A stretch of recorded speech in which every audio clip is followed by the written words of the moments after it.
जय हिंद दोस्तों। चलिए दोस्तों बात करते हैं इस एक और क्वेश्चन के बारे में। इस क्वेश्चन में एग्जामिनर ने कहा है if the radius of a cylinder is increase by 25% then how much percent the height must be reduce so that the volume of cylinder remain same. यानी कि एग्जामिनर ने कहा कि भाई एक सिलेंडर है तो सिलेंडर का वॉल्यूम क्या होता है, पाई आर स्क्वायर एच। तो यहाँ पर मेरे पास पहले पुराने वाला आएगा, फिर मेरे पास बढ़कर नए वाला आएगा। इसमें पाई पाई कॉन्स्टेंट है तो उसके बारे में सोचने की जरूरत नहीं। तो मैंने माना कि रेडियस क्या है मेरे पास में, आपकी 100 है पहले। अब रेडियस बढ़ के कितनी होगी, 125।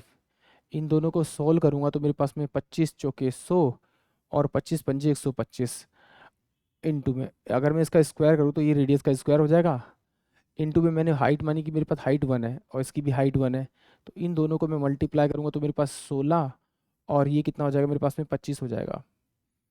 यानी इसका वॉल्यूम पहले 16 था, अब वॉल्यूम कितना 25 हो जाएगा। एग्जामिनर क्या कह रहा है कि उसकी हाइट में कितने परसेंट की कमी कर दूं कि उसका वॉल्यूम जो है वो सेम हो जाए। तो देखिए इसका वॉल्यूम सेम करने के लिए क्या करना पड़ेगा, मुझे इधर से इस साइड की तरफ आना पड़ेगा, यानी 25 से 16 की तरफ आना पड़ेगा। अगर 25 से 16 की तरफ आ रहे हैं तो इसका मतलब वो क्या है, वो हाइट में ही कमी होगी, क्योंकि रेडियस तो मेरी कांस्टेंट है। तो इसका मतलब इसका डिफरेंस कितना आएगा आपका 9, और ये 25 इंटू में 100 करेंगे तो ये 20, ये कितना आपका 25, 25 चौके 100, यानी कि 36%। यानी कि ऑप्शन ए जो है वो इस क्वेश्चन के लिए करेक्ट होगा। एक बार फिर देख लेते हैं, अगर इस तरह समझ नहीं आ रहा तो इसकी देखिए यहाँ पर देखिए, इसका जो वॉल्यूम पहले 16 था और ये कितना 25 है, दोनों के वॉल्यूम को बराबर करना है।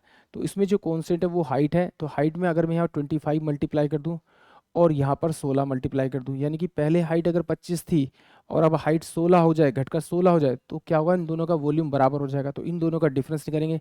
डिफरेंस कितना आएगा 9 बाय में 25 इंटू से 100 से मल्टीप्लाई करेंगे तो 25 चौके 100, यानी कि 36%।